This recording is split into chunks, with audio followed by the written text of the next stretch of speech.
ಶ್ರೀಕೃಷ್ಣಾಯ ನಮಃ.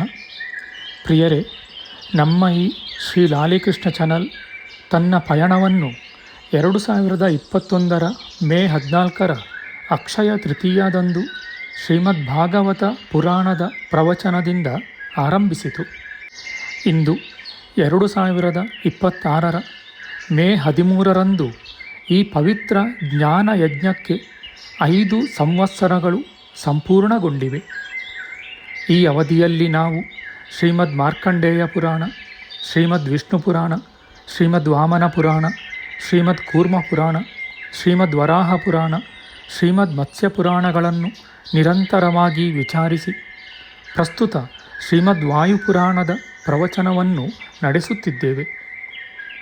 ಈ 5 ವರ್ಷಗಳ ನಿರಂತರ ಪುರಾಣ ಜ್ಞಾನ ಯಜ್ಞವು ನಿಮ್ಮೆಲ್ಲರ ಸಹಕಾರದಿಂದಲೇ ಸಾಧ್ಯವಾಗಿದೆ. ಮುಂದಿನ ದಿನಗಳಲ್ಲಿ ಉಳಿದ ಪುರಾಣಗಳ ಜ್ಞಾನ ಯಜ್ಞವೂ ಇದೇ ರೀತಿಯಾಗಿ ನಿಮ್ಮೆಲ್ಲರ ಸಹಕಾರದಿಂದ ಮುಂದುವರಿಯಲೆಂದು ನಾವು ಸವಿನಯದಿಂದ ಪ್ರಾರ್ಥಿಸುತ್ತೇವೆ. ಅನಂತಾನಂತ ಶ್ರೀಕೃಷ್ಣ ನಾಮಸ್ಮರಣೆಗಳೊಂದಿಗೆ ನಿಮ್ಮೆಲ್ಲರಿಗೂ ಹೃತ್ಪೂರ್ವಕ ಧನ್ಯವಾದಗಳು. ವಸುದೇವಸುತಂ ದೇವಂ ಕಂಸಚಾಣೂರಮರ್ದನಂ ದೇವಕೀ ಪರಮಾನಂದಂ ಕೃಷ್ಣಂ ವಂದೇ ಜಗದ್ಗುರುಂ ಬ್ರಹ್ಮಸ್ಥಾನ ಸರೋಜ ಮಧ್ಯವಿಲಸಚ್ಛೀತಾಂಶು ಪೀಠಸ್ಥಿತಂ ಸ್ಫೂರ್ಜತ್ಸೂರ್ಯರುಚಿಂ ವರಾಭಯಕರಂ ಕರ್ಪೂರ ಕುಂದೋಜ್ವಲಂ ಶ್ವೇತಸ್ರಗ್ವಸನಾನುಲೇಪನಯುತಂ ವಿದ್ಯುದ್ರುಚಾ ಕಾಂತಯ ಸಂಶ್ಲಿಷ್ಟಾರ್ಧತನುಂ ಪ್ರಸನ್ನವದನಂ ವಂದೇ ಗುರುಂ ಸಾದರಂ. ಶ್ರೀಗುರುಭ್ಯೋ ನಮಃ. ಲಂಬೋದರಂ ಪರಮಸುಂದರಮೇಕದಂತಂ ರಕ್ತಾಂಬರಂ ತ್ರಿನಯನಂ ಪರಮಂ ಪವಿತ್ರಂ ಉದ್ಯದ್ದಿವಾಕರಕರೋಜ್ವಲಕಾಯಕಾಂತಂ ವಿಘ್ನೇಶ್ವರಂ ಸಕಲ ವಿಘ್ನಹರಂ ನಮಾಮಿ. ತ್ವಾಂ ದೇವ ವಿಘ್ನದಲನೇತಿ ಚ ಸುಂದರೇತಿ ಭಕ್ತಿಪ್ರಿಯೇತಿ ಸುಖದೇತಿ ಫಲಪ್ರದೇತಿ ವಿದ್ಯಾಪ್ರದೇತ್ಯಗಹರೇತಿ ಚ ಯೇಸ್ತುವಂತಿ ತೇಭ್ಯೋ ಗಣೇಶವರದೋ ಭವನಿತ್ಯಮೇವ. ಶ್ರೀ ಮಹಾಗಣಪತೇ ನಮಃ. ಯಾ ಕುಂದೇಂದು ತುಷಾರಹಾರಧವಳ ಯಾ ಶುಭ್ರವಸ್ತ್ರಾವೃತ ಯಾ ವೀಣಾ ವರದಂಡ ಮಂಡಿತಕರ ಯಾ ಶ್ವೇತ ಪದ್ಮಾಸನ ಯಾ ಬ್ರಹ್ಮಾಚ್ಯುತ ಶಂಕರ ಪ್ರಭೃತಿಭಿರ್ದೇವೈ ಸದಾ ವಂದಿತ ಸಾ ಮಾಂ ಪಾತು ಸರಸ್ವತಿ ಭಗವತಿ ನಿಶೇಷಜಾಡ್ಯಾಪಃ. ಶ್ರೀ ಸರಸ್ವತ್ಯೇ ನಮಃ. ವೇದಾರ್ಥತತ್ವವಿಶದೀಕರಣೇನ ಪುಂಸಾಂ ಮುಚ್ಚೈರ್ಗತಿಂ ಜಗತಿಯೋ ದಯಯಾ ವಿಧಾತುಂ ರಮ್ಯಾಂ ಪುರಾಣಪದವೀಂ ಪ್ರಣಿನಾಯ ತಸ್ಮೈ ಲೋಕೇಶ ವೈಭವಪುಷೇ ಋಷಯೇ ನಮಸ್ತಾತ್. ತಸ್ಮೈ ವ್ಯಾಸಾಯ ಮುನಯೇ ಸರ್ವಜ್ಞಾಯ ಮಹರ್ಷಯೇ ಪಾರಾಶರ್ಯಾಯ ಶಾಂತಾಯ ನಮೋ ನಾರಾಯಣಾತ್ಮನೇ. ಶ್ರೀ ವ್ಯಾಸಾಯ ನಮಃ. ನಾರಾಯಣಂ ನಮಸ್ಕೃತ್ಯ ನರಂ ಚೈವ ನರೋತ್ತಮಂ ದೇವೀಂ ಸರಸ್ವತೀಂ ವ್ಯಾಸಂ ತತೋ ಜಯಮುದೀರಯೇತ್. ಕನಕರುಚಿದುಕೂಲಃ ಕುಂಡಲೋಲ್ಲಾಸಿಗಲ್ಲಃ ಶಮಿತಭುವನಭಾರಃ ಕೋಪಿ ಲೀಲಾವತಾರಃ ತ್ರಿಭುವನಸುಖಕಾರಿ ಶೇಷಶಾಯೀ ಮುಕುಂದೋ ಪರಿಕಲಿತರಮಾಂಗೋ ಮಂಗಲಂ ನಸ್ತನೋತು. ನಮಾಮಿ ಗೋವಿಂದ ಪದಾರವಿಂದಂ ಸದೇಂದಿರಾನಂದನಮುತ್ತಮಾಡ್ಯಂ ಜಗಜ್ಜನಾನಾಂ ಹೃದಯ ಸನ್ನಿವಿಷ್ಟಂ ಮಹಾಜನೈಕಾಯನಮುತ್ತಮೋತ್ತಮಂ. ನಮಸ್ತೆ ಚಕ್ರಹಸ್ತಾಯ ಶಾರ್ಂಗಹಸ್ತಾಯ ತೇ ನಮಃ. ನಂದಹಸ್ತಾಯ ತೇ ವಿಷ್ಣೋ ಶಂಖಹಸ್ತಾಯ ತೇ ನಮಃ. ಓಂ ನಮೋ ವಾಸುದೇವಾಯ ನಮಃ ಸಂಕರ್ಷಣಾಯ ಚ ಪ್ರದ್ಯುಮ್ನಾಯ ನಮಸ್ತುಭ್ಯಂ ಅನಿರುದ್ಧಾಯ ತೇ ನಮಃ. ಅನಾಕಾರೋ ಮಹೋಜಾಶ್ಚ ಯಶ್ಚಾದೃಷ್ಟಗತಿರ್ದಿವಿ ಜಗತ್ಪೂಜ್ಯೋ ಜಗತ್ಪ್ರಾಣಂ ತಂ ವಾಯುಂ ಪ್ರಣಮಾಮ್ಯಹಂ. ವಾಯುರೂಪಿ ಪರಮಾತ್ಮನೇ ನಮಃ. ಪ್ರಿಯ ಬಾಂಧವರೇ, ನಮ್ಮ ಈ ಶ್ರೀ ಲಾಲಿಕೃಷ್ಣ ಚಾನಲ್ಗೆ ಸ್ವಾಗತ. ಇಂದಿನ ವಿಡಿಯೋದಲ್ಲಿ ನಾವು ಶ್ರೀಮದ್ ವಾಯು ಮಹಾಪುರಾಣದ ದ್ವಿತೀಯ ಖಂಡದ 4ನೆಯ ಅಧ್ಯಾಯದ ಪೂರ್ವಾಂಶದ ವಿಚಾರ ಮಾಡೋಣ.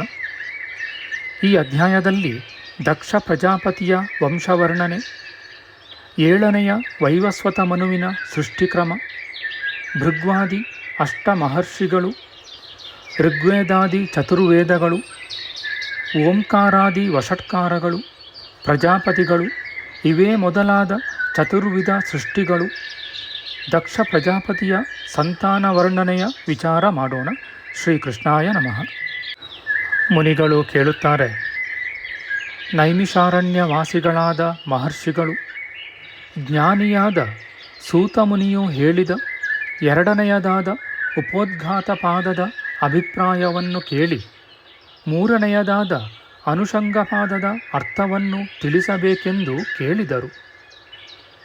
ಪೂರ್ವದಲ್ಲಿ ಶಾಂಶಪಾಯನ ಮುನಿಯು ವಾಯುದೇವನನ್ನು ಕೇಳಿದ ವಿಷಯವನ್ನು ಮುನಿಗಳು ಸೂತರನ್ನು ಕೇಳಿದರು. ಎಲೈ ಸೂತಮುನಿಯೇ, ನೀವು ಸಂಪೂರ್ಣವಾಗಿ ಎರಡನೆಯ ಪಾದವನ್ನು ತಿಳಿಸಿರುತ್ತೀರಿ.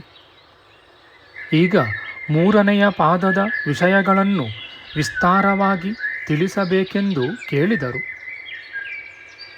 ಹೀಗೆ ಮುನಿಗಳು ಕೇಳಲಾಗಿ ಸಂತುಷ್ಟನಾದ ಸೂತಮುನಿಯು ಹೇಳಲು ಉಪಕ್ರಮಿಸಿದರು.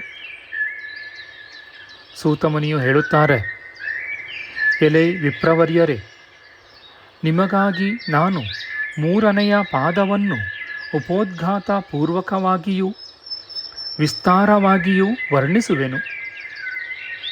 ಹೀಗೆ ತಿಳಿಸುವ ಮೂರನೆಯ ಪಾದದ ಅಭಿಪ್ರಾಯವನ್ನು ಏಕಮನಸ್ಕರಾಗಿ ಕೇಳಿರಿ ಎಂದು ಹೇಳಿದರು. ಎಲೈ ಬ್ರಾಹ್ಮಣೋತ್ತಮರೇ, ಮಹಾತ್ಮನೂ ವರ್ತಮಾನದವನೂ ಆದ ವೈವಸ್ವತ ಮನುವಿನ ಮನ್ವಂತರವನ್ನು ವಿಸ್ತಾರವಾಗಿಯೂ ಕ್ರಮವಾಗಿಯೂ ನಿರೂಪಿಸುವೆನು. ಆ ಸೃಷ್ಟಿಕ್ರಮವನ್ನು ಸಾವಧಾನವಾಗಿ ಕೇಳಿ. 71 ಚತುರ್ಯುಗಗಳಾದರೆ ಒಬ್ಬ ಮನುವಿನ ಕಾಲವು ಮುಗಿಯುವುದೆಂದು ಮೊದಲೇ ತಿಳಿಸಿರುವೆನು.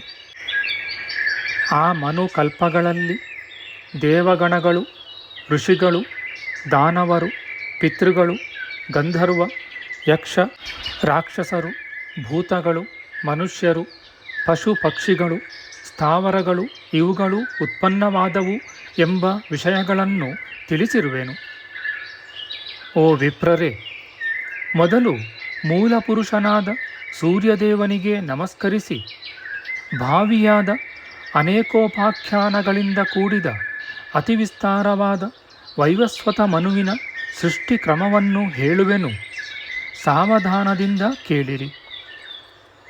ಮೊದಲನೆಯ ಸ್ವಯಂಭುವ ಮನ್ವಂತರದಲ್ಲಿ ಸೃಷ್ಟಿ ಪ್ರವರ್ತಕರಾದ ಯಾವ 7 ಮಹರ್ಷಿಗಳು ಅತೀತರಾಗಿರುವರೋ ಅವರೇ ಚಾಕ್ಷುಷ ಮನ್ವಂತರದಲ್ಲಿ ಪುನಃ ಜನಿಸಿ ಸೃಷ್ಟಿಕರ್ತರಾಗಿರುವರು. ಅವರೇ ಮತ್ತೆ ವೈವಸ್ವತ ಮನ್ವಂತರವು ಪ್ರಾಪ್ತವಾಗಲು ಈಶ್ವರನ ಶಾಪದಿಂದ ಪುನಃ ಆವಿರ್ಭವಿಸುವರು. ಅವರು ಯಾರೆಂದರೆ ದಕ್ಷ ಪ್ರಜಾಪತಿಯೂ ಮಹಾತ್ಮರೂ ಮಹಾ ತೇಜಸ್ವಿಗಳೂ ಆದ ಭೃಗ್ವಾದಿ ಮಹರ್ಷಿಗಳಾಗಿರುವರು. ಇವರು ಈಶ್ವರನ ಶಾಪದಿಂದ ಭೂಮಿಯಲ್ಲಿ ಪುನಃ ಅವತರಿಸುವರು. ಆ ಸಪ್ತರ್ಷಿಗಳೇ ಈ ಸ್ವಯಂಭುವ ಮನ್ವಂತರದಲ್ಲಿ ಬ್ರಹ್ಮದೇವನ ಮಾನಸ ಪುತ್ರರಾಗಿ ಪುನಃ ಅವತರಿಸಿ ಅವಾಂತರ ಸೃಷ್ಟಿಗೆ ಮುಖ್ಯ ಪ್ರವರ್ತರಾಗಿರುವರು. ಎಲೈ ವಿಪ್ರರೇ, ಪ್ರಜಾ ಸಂತಾನ ಜನಕರೂ ಸತ್ಪುರುಷರೂ ಮಹಾತ್ಮರೂ ಆದ ದೇವ ಋಷ್ಯಾದಿಗಳು ಪುನಃ ಅವತರಿಸಿ ಪೂರ್ವದ ಹಾಗೆ ಯಥಾಕ್ರಮವಾಗಿ ಸೃಷ್ಟಿಕ್ರಮವನ್ನು ಮಾಡುವರು. ಅತ್ಯಂತ ಪರಿಶುದ್ಧವಾದ ಜ್ಞಾನ ಕರ್ಮಗಳುಳ್ಳವರೂ ಮಹಾತ್ಮರೂ ಆದ ಆ ದೇವ ಋಷ್ಯಾದಿಗಳ ಅವತಾರವನ್ನು ಯಥಾಸ್ಥಿತವಾಗಿಯೂ ಕ್ರಮವಾಗಿಯೂ ಸಂಪೂರ್ಣವಾಗಿಯೂ ಸಂಕ್ಷೇಪ ವಿಸ್ತಾರವಾಗಿಯೂ ನಿರೂಪಿಸುವೆನು, ಕೇಳಿರಿ. ಸ್ಥಾವರ ಜಂಗಮ ರೂಪವೂ ಗ್ರಹ ನಕ್ಷತ್ರಗಳಿಂದ ಅಲಂಕೃತವೂ ಆದ ಈ 3 ಲೋಕಗಳು ಆ ದೇವ ಋಷ್ಯಾದಿಗಳ ವಂಶಗಳಲ್ಲಿ ಉತ್ಪನ್ನರಾದ ಮಹಾತ್ಮರಿಂದ ಪುನಃ ಪೂರ್ಣವಾದವು. ಮಹಾತ್ಮರಾದ ಮುನಿಗಳು ಸೂತ ಪುರಾಣಿಕರ ಆ ಮಾತುಗಳನ್ನು ಕೇಳಿ ಸಂಶಯಾವಿಷ್ಟರಾದರು. ಅನಂತರ ಸಂಶಯಾಕ್ರಾಂತರಾದ ಮುನಿಗಳು ಸಂಶಯ ಪರಿಹಾರಕ್ಕಾಗಿ ಆ ಸೂತ ಮುನಿಯನ್ನು ಸತ್ಕರಿಸಿ ಅತ್ಯಂತ ನಿಯಮದಿಂದ ಕೇಳಿದರು.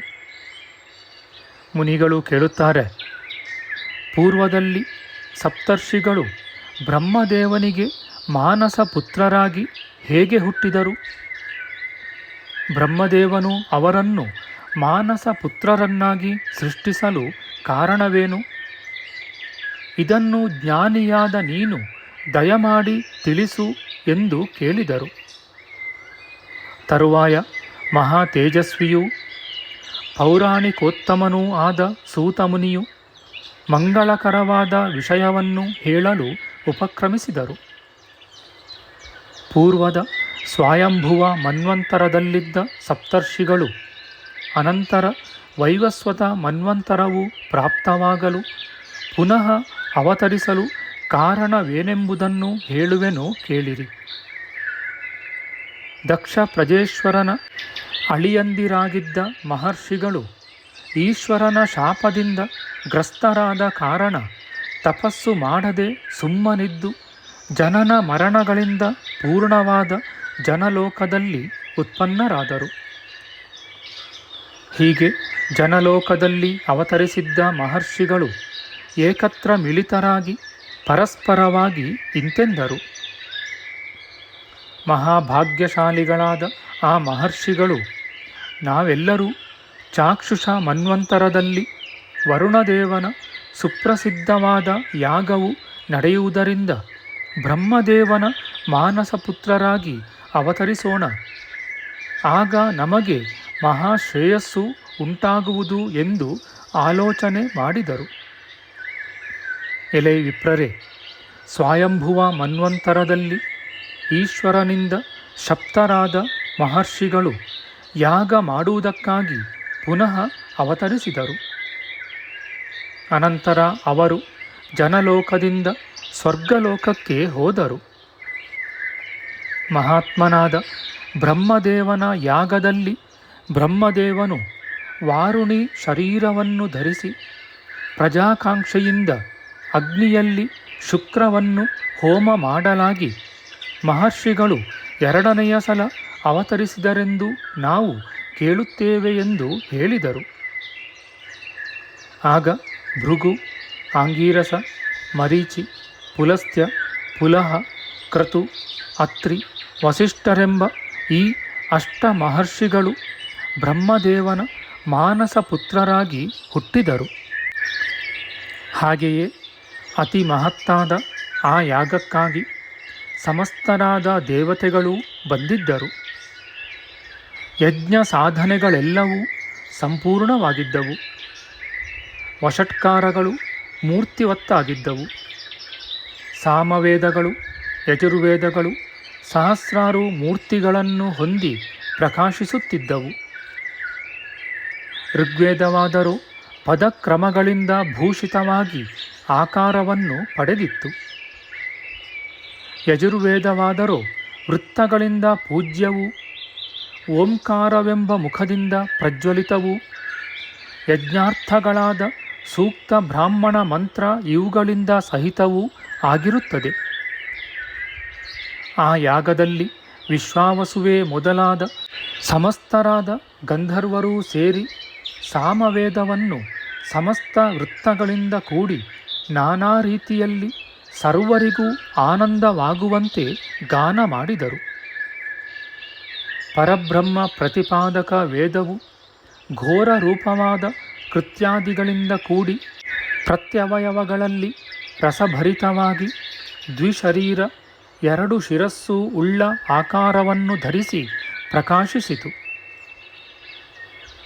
ಆ ಮಹಾಯಾಗದಲ್ಲಿ ಲಕ್ಷಣಗಳು, ಸ್ವರಗಳು, ವೇದ ಭಾಗಗಳಾದ ಸ್ತೋಭಗಳು, ನಿರುಕ್ತ ಸ್ವರ ಭಕ್ತಿಗಳು, ಆಶ್ರಯ ವಷಟ್ಕಾರಗಳು, ನಿಗ್ರಹ ಪ್ರಗ್ರಹಗಳೂ ಸಹ ಮೂರ್ತಿವತ್ತಾಗಿದ್ದವು. ಆ ಬ್ರಹ್ಮದೇವನ ಯಾಗದಲ್ಲಿ ಕಾಂತಿಯುತಳಾದ ಭೂದೇವಿಯೂ ದಿಗ್ದೇವತೆಗಳು, ವಿಧಿಕ್ಕಭಿಮಾನಿಗಳು, ದೇವಕನ್ಯೆಯರು, ದೇವಪತ್ನಿಯರು, ದೇವಮಾತೃಗಳು, ಆಯುರಭಿಮಾನಿ ದೇವತೆಗಳು, ಮೂರ್ತಿಮಂತರಾದ ಸ್ವರೂಪ ದೇವತೆಗಳು, ಶರೀರಧಾರಿಯಾದ ವರುಣದೇವನೂ ಸಹ ಸನ್ನಿಹಿತನಾಗಿದ್ದನು. ಹೀಗೆ ಯಾಗಕ್ಕಾಗಿ ಬಂದಿರುವ ಅಪ್ಸರಸಿಯರೇ ಮೊದಲಾದ ದೇವಕನ್ನಿಕೆಯನ್ನು ನೋಡಿದ ಸ್ವಯಂಭುವನಾದ ಬ್ರಹ್ಮನ ರೇತಸ್ಸು ಸ್ಖಲನವಾಗಿ ಭೂಮಿಯಲ್ಲಿ ಪತನವಾಯಿತು. ಬ್ರಹ್ಮರ್ಷಿಗಳು ಜನಿಸಬೇಕೆಂದು ಬ್ರಹ್ಮದೇವನು ಸಂಕಲ್ಪ ಮಾಡಿರುವುದರಿಂದಲೂ ಅದೇ ಭಾವದಿಂದ ಕಾರ್ಯಗಳು ವಿಧಾಯಕಗಳಾಗಿ ಇರುವುದರಿಂದಲೂ ನಿಸ್ಸಂದೇಹವಾಗಿ ಮಹಾತ್ಮರೇ ಉದ್ಭವಿಸುವರು. ಅನಂತರ ಬ್ರಹ್ಮದೇವನು ಸೃಕ್ಸೃವಗಳಿಂದ ಆ ಶುಕ್ರವನ್ನು ತೆಗೆದುಕೊಂಡು ಮಂತ್ರೋಚ್ಚಾರ ಪುರಸ್ಸರವಾಗಿ ಆಜ್ಯಾಹುತಿಗಳಂತೆ ಅಗ್ನಿಯಲ್ಲಿ ಹೋಮ ಮಾಡಿದನು. ಅನಂತರ ಆ ಬ್ರಹ್ಮದೇವನು ಎಲ್ಲಕ್ಕಿಂತಲೂ ಮೊದಲು ಪಂಚಭೂತಗಳ ಸೃಷ್ಟಿಯನ್ನು ಮಾಡಿದನು. ಆ ಭೂತ ಸೃಷ್ಟಿಗಿಂತಲೂ ಮೊದಲೇ ಯಾಗದಲ್ಲಿ ಅದರ ತೇಜಸ್ಸಿನಿಂದ ಲೋಕಗಳಲ್ಲಿ ದಿವ್ಯ ತೇಜಸ್ಸು ಉತ್ಪನ್ನವಾಯಿತು. ಹೀಗೆ ಬ್ರಹ್ಮನು ಭೂತ ಸೃಷ್ಟಿಗಿಂತಲೂ ಪೂರ್ವದಲ್ಲಿ ಸತ್ವರಜಸ್ತಮೋ ಗುಣಗಳನ್ನು ಸೃಷ್ಟಿಸಿದನು. ಸಗುಣವಾದ ತೇಜಸ್ಸಿಗಿಂತಲೂ ಪೂರ್ವದಲ್ಲಿ ನಿತ್ಯವಾದ ಅಂಧಕಾರದಲ್ಲಿ ಆಕಾಶವು ಮಗ್ನವಾಗಿತ್ತು. ಅಂತಹ ತಮಸ್ಸು ಮತ್ತು ತೇಜಸ್ಸು ಇವುಗಳಿಂದ ಸರ್ವಭೂತಗಳು ಉತ್ಪನ್ನವಾದವು. ಯಾವಾಗ ಆ ಕಾಲದಲ್ಲಿ ಕರ್ಮಜರಾದ ಪುತ್ರರು ಉತ್ಪನ್ನರಾಗಲಿಲ್ಲವೋ ಆಗ ಬ್ರಹ್ಮದೇವನು ಆಜ್ಯದ ಪಾತ್ರೆಯಿಂದ ಸ್ವಶುಕ್ರವನ್ನು ತೆಗೆದು ವಿಧಿಪೂರ್ವಕವಾಗಿ ಹೋಮ ಮಾಡಿದನು. ಬ್ರಹ್ಮದೇವನು ಯಾಗದಲ್ಲಿ ಕ್ರಮವಾಗಿ ಆ ಶುಕ್ರವನ್ನು ಹೋಮ ಮಾಡಲಾಗಿ ಪ್ರಕಾಶಿಸುವ ದಿವ್ಯ ತೇಜಸ್ಸುಗಳಿಂದ ಯುಕ್ತರೂ ಉತ್ತಮವಾದ ಪ್ರಸವ ಗುಣಗಳಿಂದ ಯುಕ್ತರೂ ಆದ ಸಪ್ತರ್ಷಿಗಳು ಆವಿರ್ಭೂತರಾದರು. ಹೀಗೆ ಯಾಗದಲ್ಲಿ ಬ್ರಹ್ಮನು ಶುಕ್ರವನ್ನು ಒಂದು ಸಲ ಅಗ್ನಿಯಲ್ಲಿ ಹೋಮ ಮಾಡಲು ಆ ಅಗ್ನಿ ಜ್ವಾಲೆಗಳನ್ನು ಭೇದಿಸಿಕೊಂಡು ಶುಕ್ರಾಚಾರ್ಯರು ಉತ್ಪನ್ನರಾದರು. ಹೀಗೆ ಅಗ್ನಿ ಜ್ವಾಲೆಗಳನ್ನು ಭೇದಿಸಿಕೊಂಡು ಬರುವ ಶುಕ್ರನನ್ನು ಬ್ರಹ್ಮದೇವನು ನೋಡಿ ನೀನು ಭೃಗುವಾಗಿರುತ್ತೀಯೇ ಎಂದನು. ಇದರಿಂದ ಅವನು ಭೃಗುವಾದನು. ಆಗ ಮಹೇಶ್ವರನು ಹಾಗೆ ಉತ್ಪನ್ನನಾದ ಅವನನ್ನು ನೋಡಿ ಬ್ರಹ್ಮದೇವನನ್ನು ಕುರಿತು ಇಂತೆಂದನು. ಎಲೆ ಸ್ವಾಮಿಯಾದ ಬ್ರಹ್ಮದೇವನೇ, ಈಗ ಜನಿಸಿದ ಈ ಕುಮಾರನು ದೀಕ್ಷಿತನೂ ಪುತ್ರಕಾಮನೂ ಆಗಿರುವ ನನ್ನ ಪುತ್ರನಾಗಿರುವನು. ಈ ಉದ್ಭವಿಸಿದ ಭೃಗುದೇವನು ನನ್ನ ಕುಮಾರನಾಗಲಿ ಎಂದು ಹೇಳಿದನು. ನಮ್ಮ ಮುಂದಿನ ವಿಡಿಯೋದಲ್ಲಿ ನಾವು ಶ್ರೀಮದ್ ವಾಯು ಮಹಾಪುರಾಣದ ದ್ವಿತೀಯ ಖಂಡದ 4ನೆಯ ಅಧ್ಯಾಯದ ದ್ವಿತೀಯಾಂಶದ ವಿಚಾರ ಮಾಡೋಣ. ಆಧ್ಯಾತ್ಮಿಕ ಚರ್ಚೆ ಮತ್ತು ವಿಚಾರ ವಿನಿಮಯಕ್ಕಾಗಿ ಶುರು ಮಾಡಿದ ಈ ಚಾನೆಲ್ನಲ್ಲಿ ನಾವು ಅಪ್ಲೋಡ್ ಮಾಡುವ ಎಲ್ಲ ವಿಡಿಯೋಗಳನ್ನು ಸಂಪೂರ್ಣವಾಗಿ ನೋಡಿ ನಿಮ್ಮ ಸಲಹೆಗಳನ್ನು ಕಮೆಂಟ್ ಬಾಕ್ಸ್ನಲ್ಲಿ ಬರೆಯಿರಿ. ಈ ಚಾನೆಲ್ಗೆ ಸಬ್ಸ್ಕ್ರೈಬ್ ಮಾಡಿ ಹಾಗೂ ಬೆಲ್ ಬಟನ್ ಒತ್ತಿ ನಾವು ಹಾಕುವ ಎಲ್ಲ ವಿಡಿಯೋಗಳನ್ನು ನೋಡಿ ಪ್ರೋತ್ಸಾಹಿಸಿ. ಕೃಷ್ಣಂ ನಾರಾಯಣಂ ವಂದೇ ಕೃಷ್ಣಂ ವಂದೇ ವ್ರಜಪ್ರಿಯಂ ಕೃಷ್ಣಂ ದ್ವೈಪಾಯನಂ ವಂದೇ ಕೃಷ್ಣಂ ವಂದೇ ಪೃಥಾಸುತಂ ಶ್ರೀಕೃಷ್ಣಾಯ ನಮಃ.